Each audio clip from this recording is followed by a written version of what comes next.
So flexure analysis and design of beams, and two reference books are mentioned on this title slide, and both are uploaded on your MS Team folder. So please read them. Some pictures from these books I copied in this presentation. So this picture is indicating a test on simply supported beam, and this beam is almost loaded to failure. At the moment it has sagged too much, and tension cracks are visible in the middle third zone. So this beam is subjected to 4-point loading, 2 reactions and 2 points over here, and through the hydraulic jack the load is being applied. And since the middle third zone is pure bending zone, so there is no shear force, so principal tensile stresses are almost horizontal, so the cracking is taking place normal to them because concrete is weak in tension, so the flexure cracks are nearly vertical.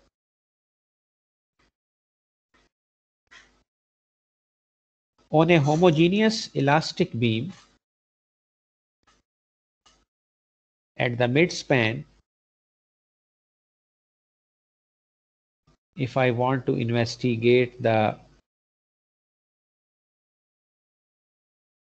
stresses and the location of neutral axis, since the material is homogeneous and it is elastic, section is uncracked, so neutral axis will lie right in the middle.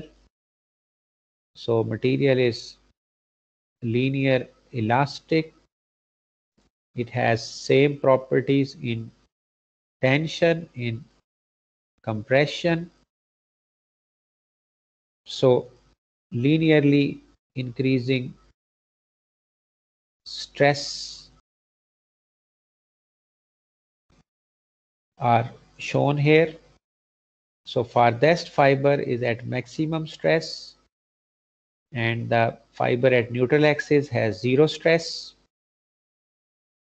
So I can calculate the centroid of this volume of stresses, so that centroid and for this triangular stress profile will be at a height h by 3 from top. Since half of the height is subjected to this compression, so this h actually is h by 2. So h by 2 over 3 will actually become h by 6. And I can calculate the resultant C by multiplying the average stresses with the area on which it is present, B into h by 2. So then I will get the C value. And its point of application I can also get from the triangular variation of the stresses. Similarly, since material is homogeneous, elastic, the same behavior is on the tension side.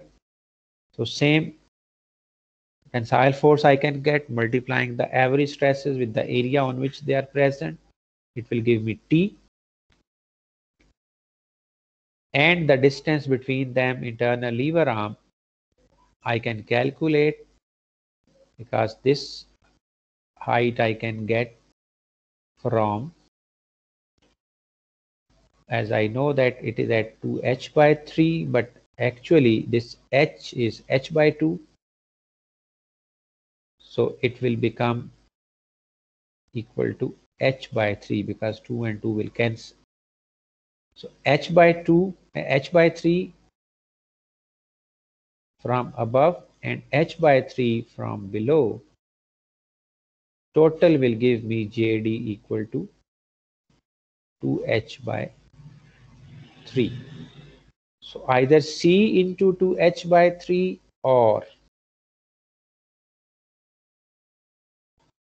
T into 2h by 3 can give me the internal movement resistance against the applied load.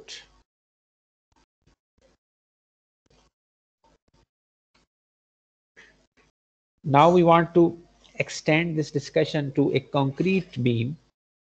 First, it is a plain concrete without reinforcement, and then it is reinforced concrete beam with reinforcement.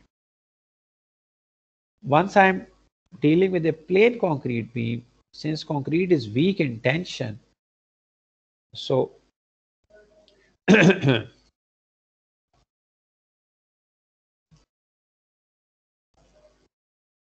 so if I draw the stress strain curve in compression, it will be like this, almost straight in the initial 30 to 40% of the peak, which is FC prime. And on the tension side, it will go linearly and then up to modes of rupture, and then it will fracture. So when I'm talking with the plain concrete, it means I will be stressing the beam to a very low stress range. When the in compression and tension, stress strain relationship is linear. So that is the reason this linearly increasing stress is drawn here. So material is nearly linear in the stress increase from the neutral axis. So layer by layer, if we move up, stress is increased with distance from the neutral axis, but the applied load is small, so we are not crossing the linearity of the stress strain relationship. So that is the reason, almost like the homogeneous elastic beam, the stress variation seems linear, and the resultant of C and T with the corresponding lever arm I can calculate, and against this applied load I can calculate at section AA what is movement resistance. But if now I increase the load magnitude, that modes of rupture cross on the tension side and cracks start appearing, and on the compression side I have entered the non-linear stress strain domain. So it means that now this this stress profile is non-linear because I have gone up in the stress magnitude. So the farthest fiber, which is farthest from the neutral axis, is taking more magnitude of the stress. And even if I will increase it further, it will 12 बजे खत्म 1 बजे खत्म. If I increase it further, it will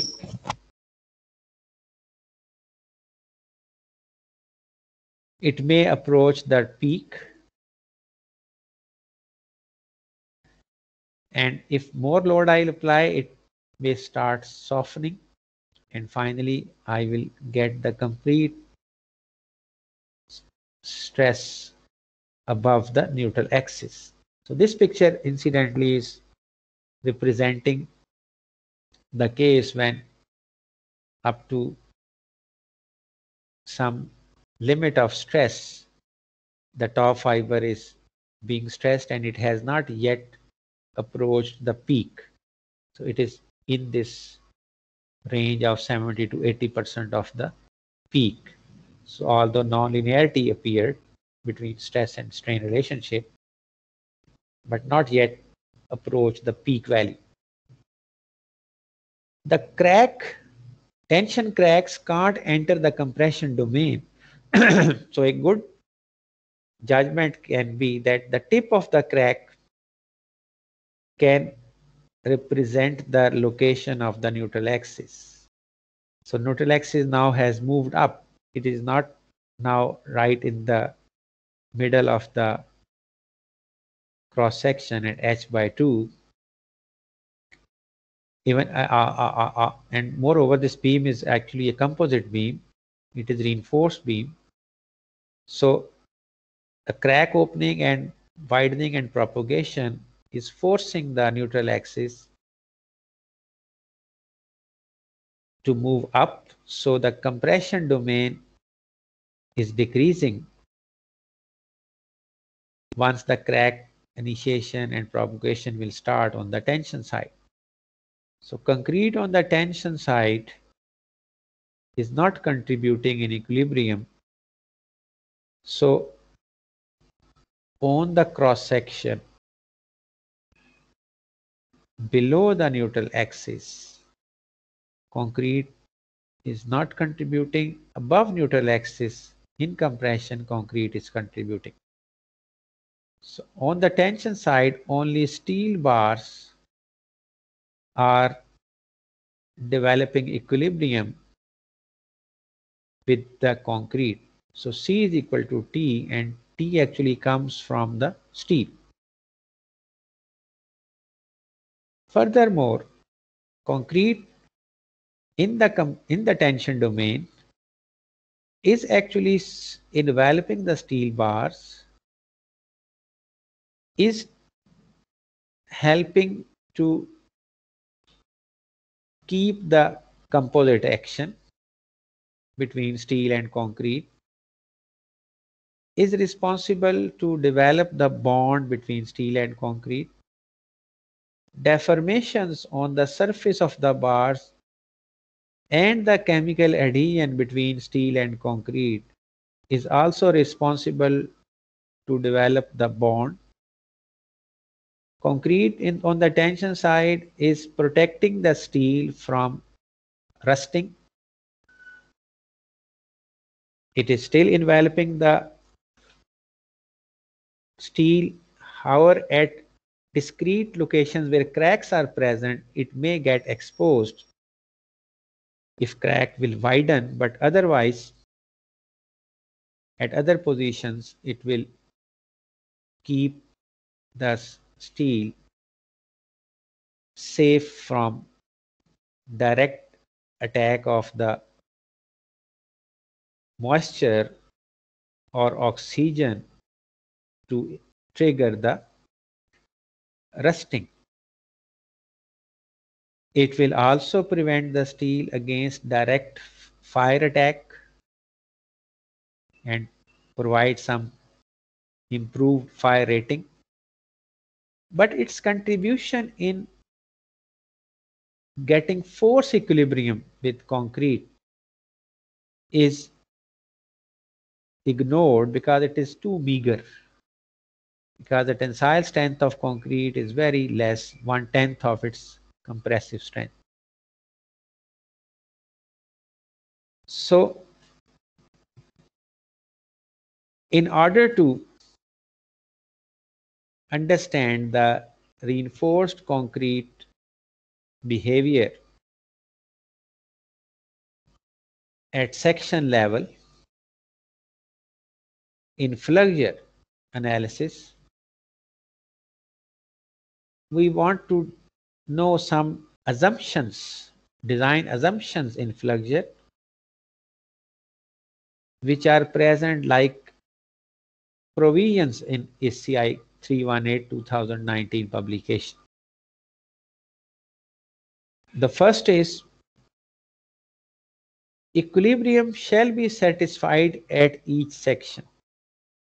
So it means beam will not fail until and unless at each and every section T is equal to C. If any section will T is not equal to C, or either C or T drop to 0, either C or T